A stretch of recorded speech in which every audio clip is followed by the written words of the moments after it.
La méthode Karman, elle arrive à Grenoble, au planning familial de Grenoble en 72, puis après elle se développe pas mal.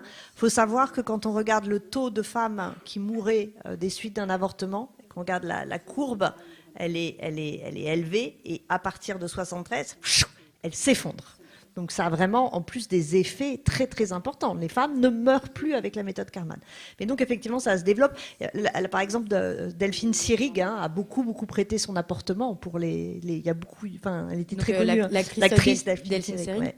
Elle raconte. Il y a une vidéo magnifique où elle explique les avortements dans son appart, quoi.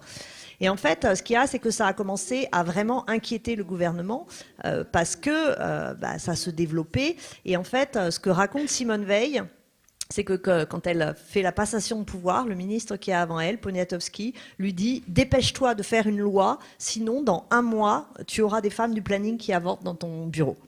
Donc il y avait une espèce de panique du gouvernement.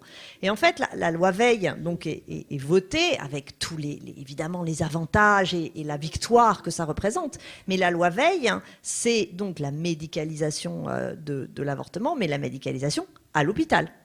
Et à partir de là, la méthode, les avortements de type Karman, mais Karman en appartement, avec toute cette sororité, cette fraternité, cette entraide de femmes, tout ce que ça impliquait de tendresse, de sororité, et puis de capacité des femmes finalement à s'occuper de leur corps, parce que c'est ça que ça joue, et fini quelque part avec la loi Veil, puisque l'avortement passe, l'IVG passe à l'hôpital, avec méthode Karman, parce que ce qu'on fait à l'hôpital, c'est de la méthode Karman, au début, l'aspiration.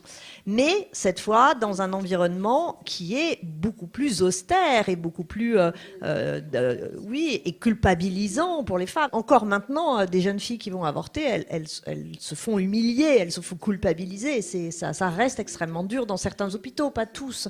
Mais voilà, c'est ça. Et c'est vrai que quand on regarde quand on écoute le discours de Simone Veil, à la fois, bon, d'abord elle dit les femmes meurent et tout, ce qui n'était plus vrai au moment où elle parle, parce que grâce à Karman, elle ne mourrait plus.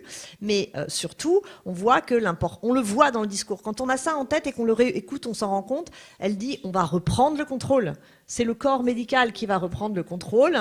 C'est donc l'État qui va reprendre le contrôle pour partie, et c'est les hommes qui vont reprendre le contrôle.